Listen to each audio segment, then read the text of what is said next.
In this architectural photo editing video, I'm going to share my 3-step process for getting our photos turned around inside Lightroom very efficiently and back to our client very quickly. Okay, so the photos we're looking at here inside of the library, they are straight out of camera. They look pretty rough and ready, which they are, and they need a lot of work to get them looking good. If you watched my last video, you will know that these photos were taken as an afterthought as part of a kitchen photo shoot.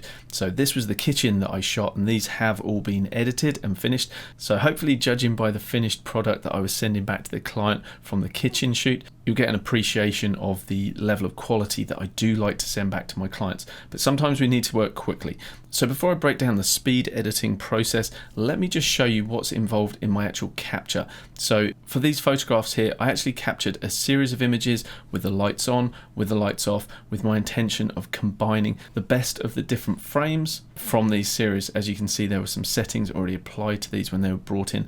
And that is the way that I normally like to work. I will have my settings applied as a preset. So that is step one. We have a preset applied. So as I hover over my quick edit preset on the side here, you can see what a difference that is making. So all I need to do is click that and that preset is applied. But as I say, normally when I import these photos, I will have this very extreme preset applied already. I don't really want to break down the specifics of this preset, but we'll have a very quick look at it. So the main thing that we're wanting to do is actually bring down the highlights and boost up the shadows, just to expand our available dynamic range. Within the profile section, I always make sure that I have a flat or neutral profile applied. The flatter I can get my profile, the better.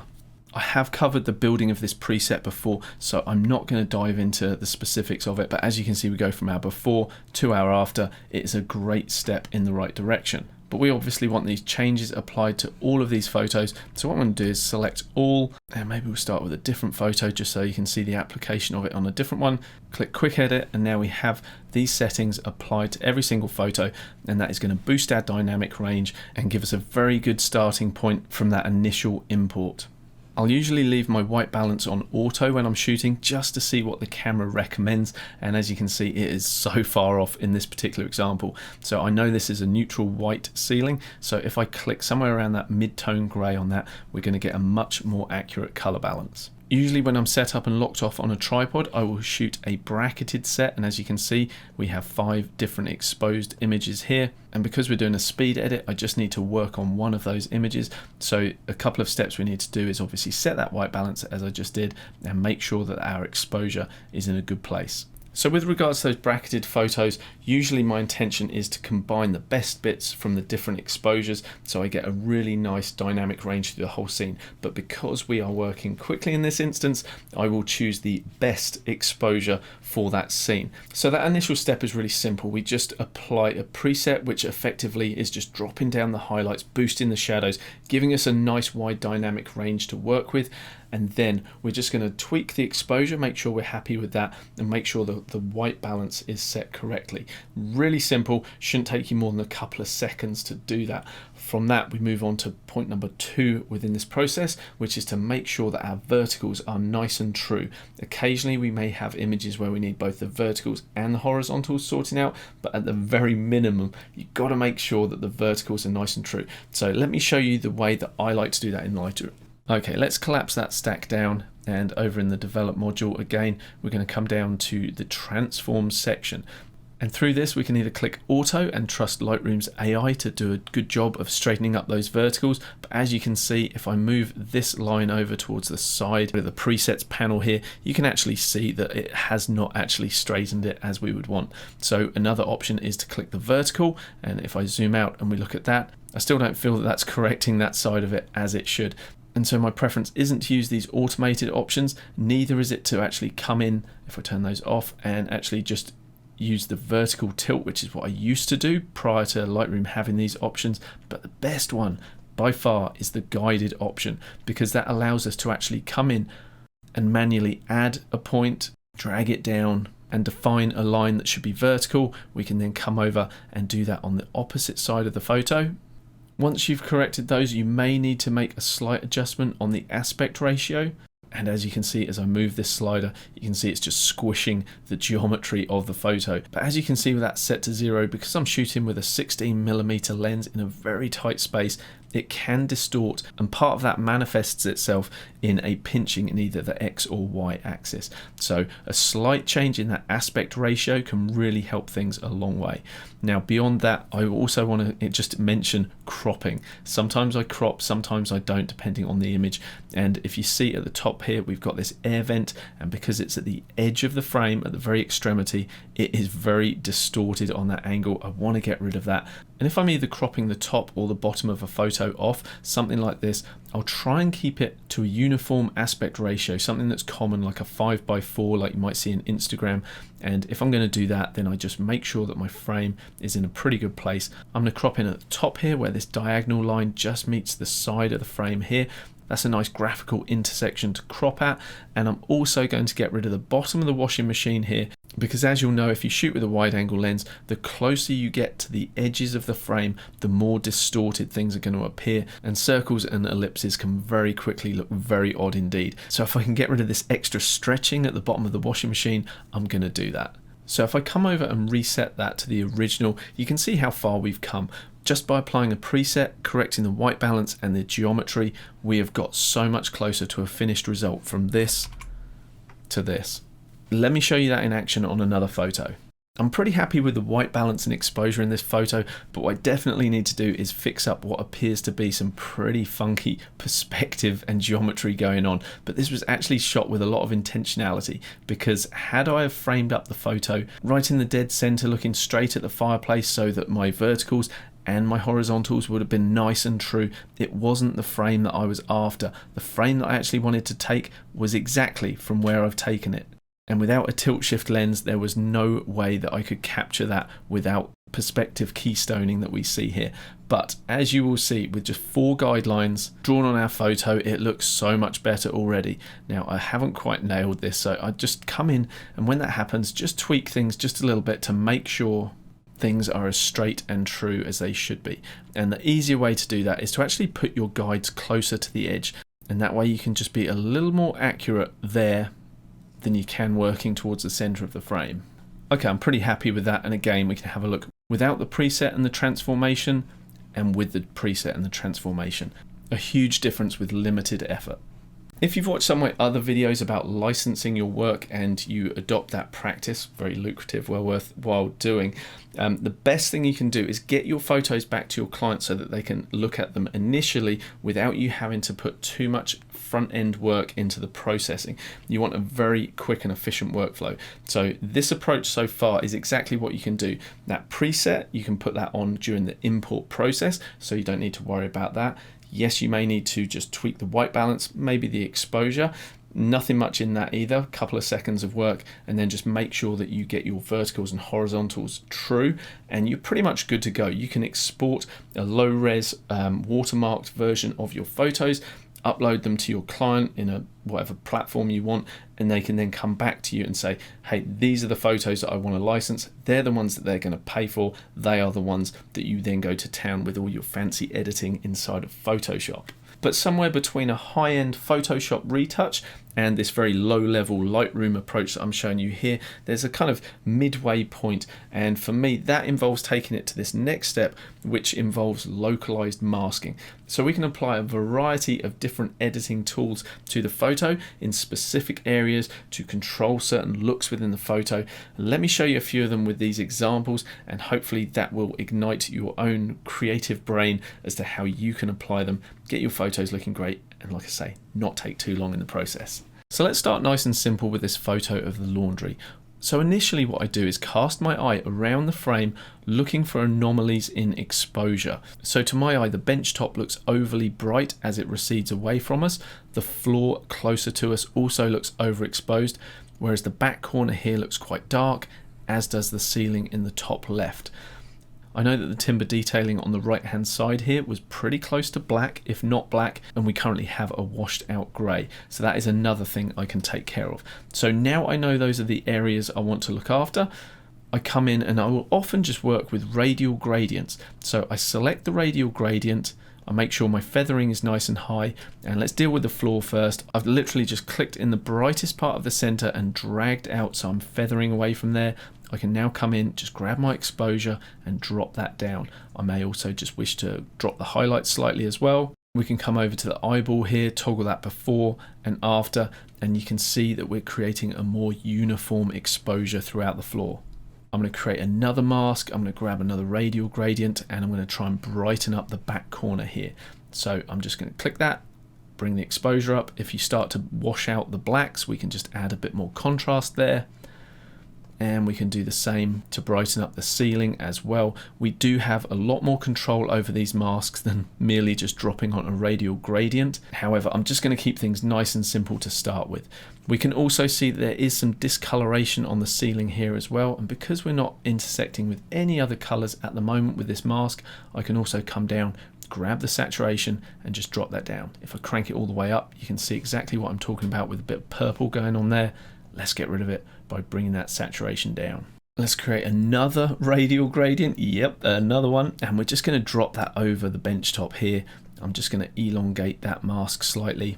And here I'm going to come in and just grab the highlights this time and just drop those down. And one more mask just to take care of this bit of wood here, and this time I'm going to use a linear gradient because that's going to allow me to draw a nice straight line. So I'm going to hold the shift key to make sure that I'm constraining my gradient to 90 degrees, and now I'm just going to drag that over so that it meets the edge of that wood. I may want to just zoom in and just grab those handles and just tighten that up ever so slightly. And now when I grab the exposure slider, I can just darken that wood back down to where it should be. This is really cool because we can also do other things, like we might want to just increase the clarity so that we're starting to see more of that texture. Obviously the texture slider will also help us to see more of that texture in the wood grain, and then we can see our before and our after. We've darkened it down and we've also kept all that lovely texture. I feel like I may have taken that just a little bit too dark, so I'll just ease that off ever so slightly. And now we've got some of those masks in place to control the exposure. Let's just toggle it off to see where we came from and toggle it back on. So it's a really nice way to control the exposure throughout your photo in a localized way. Now there really is a lot we can do with our masks, but there's two more things I'm just going to cover with this particular photo. Because this is for the glass manufacturer, I really want to bring focus to this splashback area here. And looking at the washing machines, I'm feeling that these are just getting a little bit bleached out around here. So I just want to darken up the blacks in those as well. So I'm just going to create a new mask. Again, I'm keeping this really simple, and I'm going to come over, and this time I'm just going to grab the clarity slider. And as I push that up, you can see just how much pop and punch is being brought into that. And if I toggle out before and after, you can see exactly what I mean there. I don't want to overcomplicate the masking in this section, but I'll just show you something else we can do. For example, we are bleeding over into this area over the black wood here, and that's just darkening this section here. Might not want that. So what we can do is use the subtract tool here, and we can subtract any mask from the mask we've created.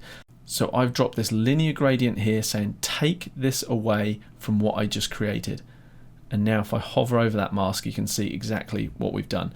So we have the radial gradient coming out from this central pin here, but it's not bleeding over the wood anymore. Let's darken down those washing machines. Again, radial gradient, one of my favorites. And I'm going to grab the black slider and just start bringing that down. Maybe add a bit more contrast as well. I really don't like this rather distracting reflection we've got going on here, where it's creating almost like tiger stripes. So I'm going to grab the shadow slider and bring that down, and that is actually reducing that effect for me. If I drag this away, you can see that not only are we darkening down the reflective drums here, but we're also darkening down the whites on the dishwashers as well, and I don't really want to do that. And so what we can do is come up to the mask itself and say, do you know what, we just want to intersect what we've done with the darker pixels, and we do that by selecting the luminance range here. And so now all I need to do with my eyedropper is come down, and I can either click, or in this case I'm going to just drag a sample box over there, and you will have seen straight away that that removed all of that effect that we created from around the washing machine and just kept it tied in to those darker pixels. So as I put the pointer over the pin here, you will see our initial radial gradient, and then as I move up to this pin here, this is selecting the darker pixels based on that luminance range, that sample we just set. And these changes that we've made over here will now only occur where we have both the radial gradient and that luminance selection. So where those two things cross over, that is the mask that we've now created. And so that is how we're able to pinpoint and be really specific about these adjustments. Okay, let's turn our masks off to see where we came from and where we got to. So here's before and here's after, and I think you'll agree that that's a big difference by adding those localized masks, but you don't have to do that. If I reset this, you'll see that just what we'd done with the preset and the straightening of the verticals brought us such a long way. But by adding these localized masks, we've taken our image to the next level. Once you get used to applying these masks and the adjustments that you can make within the masks, you can really quickly and efficiently elevate the quality of your work. In a moment, I'll give you one more example so we can consolidate this learning of how masks work, and then we'll do a comparison of before and after of each of the photos. But before I do that, I just want to stress that this is not my go-to for delivering finished products to my client. This is one approach if you're in a bit of a pinch for time and you want good quality with an efficient workflow. So if you're in a place where for your client quality is king, I've done other videos where we dive into Photoshop and using the 𝗨𝗀𝗰𝗺𝗃 panel and other techniques that I prefer because they are vastly superior. However, this is a time efficient method. So for example, in this photograph here, if I open up all of our options, you will see that I shot a whole series without that light on. So that gives me the ability in Photoshop to combine the best of both worlds by using layers, so that I might be able to use the ceiling without the light on so that I get rid of all of that glare, but then I can use the interior where the light is on so I can actually see what's going on. However, because we're doing a quick edit, I don't have that luxury. So I'm going to use my masks to solve some of the issues I have. So the first one being this big bright light. So what I'm going to do is just start with a radial gradient, surprise, surprise, over the top of the light. So that just allows Lightroom to know that is the area we're wanting to pinpoint. And now I'm just going to tweak my adjustments, like dropping my highlights. I may even just bring the whites out of that as well. I don't need this to be 100% white to say, hey, I'm a light. I find it really, really distracting. I'm going to grab the contrast slider and just have a little play with that. What happens if I take it up? What happens if I take it down? So by increasing the contrast, we can see that we get a much more defined edge around the light, and that might be what I want. However, I don't want this darkening effect that you can see as I drag this around. I don't want that all over the ceiling. I just want it affecting the light. So this is where we use the intersect tool again. So I'm literally going to come in with the mask selected, and I'm going to say intersect this mask with, and again I'm going to choose a luminance range. So that's talking about the brightness. And now I can just click on the bright white pixel of the light, and now you can see what's happened. It's created this horrible halo effect around the light, but that's okay, we're not done yet. We're going to come here to the luminance range itself, and if we grab this handle here, which can either tighten in the effect or allow it to feather off more evenly, we're just going to bring that out until it creates a more smooth transition. We can also grab that slider and just tighten up our main selection, just to say only affect at 100%, the very whitest, brightest pixels, and then taper the effect off towards darker pixels. So now if we have a little look at our before and our after, you can see that we're darkening down that glare, that glow, that halo. We've reduced that. We can also do what we did last time, which was just control the exposure through the photo. So we're much brighter on the floor where the light is bouncing down. So I'm just going to darken that down. Maybe I'll take it over to the right because the couches are just a little bit bright. For this particular client, again, I know that the glass in the background that we can see through here is the hero of the shot. And so I'm going to add another radial gradient, which is going to brighten up the center of the frame here. So I'm literally just going to brighten that up, push up that exposure, and now I can move this round to a position that I feel happy with. Let's put it about there. Come over to our toggle of the masks before and after, before and after, and just with those three masks, I think that looks much better already, before and after. Using that technique of exposure controlling, we can really finesse things. So I could drag a linear gradient over from the right hand side and just start to darken down that wall, because as you would have noticed, it was just a little bright over on this right hand side. So I'm just going to darken that down. Now I also feel like I need more impact in this area where the staircase is as well. It's getting much darker here compared to what we can see through the open doorway here. So that exposure doesn't quite match up, and that's okay because you know that there is glass there, but that's the kind of thing where visually there's just a little bit of a disconnect. So I'm going to go with another radial gradient for now. We're going to tweak it beyond that. So I'm going to boost the exposure, and now I'm going to start pushing the contrast, maybe boost up the shadows a little bit. And this time I'm going to add some clarity to this. And if we come over here and we just toggle that one on and off, we can see that that's really adding quite a bit of punch. But obviously, because we're as a radial gradient, we're bleeding over this concrete section here. And I want to take that away from there. No problem. That's where we're going to come to the subtract tool. We're going to grab a linear gradient, and I'm going to click very close to this edge here and just drag over. So I just want to keep this pretty tight around the edge of the window. So we have removed everything to the left of that mask where I've drawn that linear gradient. We can do the same from bottom up. So I'm also going to subtract another linear gradient. I'm going to click once, drag up, and now we've removed that. And now you can see as I hover over the mask and we see the red overlay, this is where that adjustment is now affecting. So let's turn it off, turn it on. It's just giving that little bit of pop behind this window here. And if we want to be even more precise, we can grab another linear gradient and just sort of drag it down, feathering it from the top here. Super simple. So if we turn all our masks off and on, you can see that using that local masking, we really improved that photo. So as you can see, you can actually really refine your image using this local masking approach, but how far you take it comes down to how much time do you actually want to invest in this particular edit. And currently we're looking at things from a more of a speed perspective. So you might not want to dive too deep into this. Maybe 3 or 4 masks might be perfect for really cleaning up your image. But if you want to be a bit more creative, let me show you one last little thing you could do to this image, for example, and that is giving our fire a little bit more warmth and glow. So let's take a quick look at that, and then we'll look at our before and afters. So enhancing the fire glow, let's just create a new radial gradient. As you can see, that's one of my faves, super easy to use. This time we're going to grab the temperature slider, crank it up towards the warmth, also grab the tint and start boosting that up, and then we can just have a little play with the other sliders as well. Don't want to overexpose the highlights, so we'll just control those. Maybe we'll boost up the shadows because it's brightening up that firebox in there. Maybe boost the whites just a little bit. And perhaps bringing the clarity down slightly is just going to soften things up inside there as well. So currently the effect we've created is distributed with a radial gradient, and that's not really ideal. You can see as I move that around, it's got a lot of bleed, and we just want it localized around the fireplace. So again, all we need to do is subtract it from where we don't want it. And the easiest way to do that is with the linear gradient. You can see that doing this with architecture, it's going to come in so handy because I can take that away with just 4 gradients, left, right, top and bottom.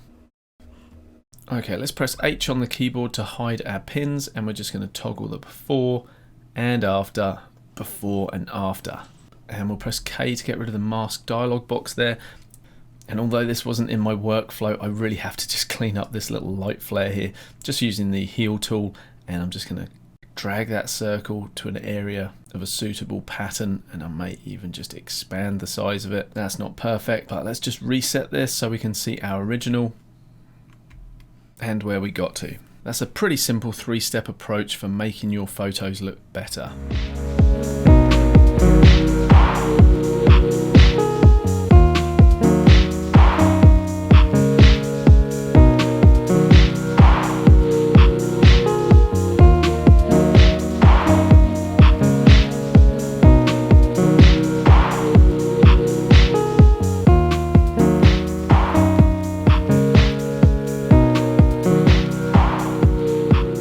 There you go guys, that is our 3-step process for quick and efficient editing of our architectural photography photos inside of Lightroom. So the 3-step process is this. Number 1, we apply a preset which is going to get our photo looking pretty good by making sure that we have the full dynamic range to work with.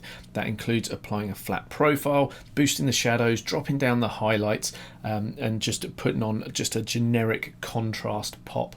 There's more to it than that, and if you'd like me to cover the preset in detail, I've done it in the past, but if you want me to cover it, right, preset in the description below. Beyond that, we want to make sure that our geometry is good. So that is our verticals, potentially the horizontals as well if the photo calls for it, the aspect ratio, and also the crop. The third step, and this is where you can get really refined if you want to, but usually a little bit of localized masking just to control certain highlight areas, or sometimes you might have a bit of color spill. You can fix all of that with local masks very easily, and usually this whole process of editing photos this way shouldn't take more than like 1 or 2 minutes per photo. So you can very quickly get through a whole shoot that you've done using this method. So in terms of a time to quality ratio, I think this approach is very, very strong indeed. If you're a real estate photographer where speed and efficiency is of the utmost importance, then I think a technique like this is going to be highly beneficial to you. And if you want to learn more about how you can earn more money by actually licensing your photography, then I'll put a link in the description below to an excellent program that was brought to my attention not too long ago after I put together my own video all about licensing. But I could never cover in depth what that program goes into, so it's not my program, but it is very good, well worth checking out. Link in the description below. If you want to know the background to this shoot and how I ended up making an additional $1,000 beyond what I initially charged, you might want to check out my licensing video, which is right there, and I'll see you in that one. Thanks for watching, guys. Bye bye for now.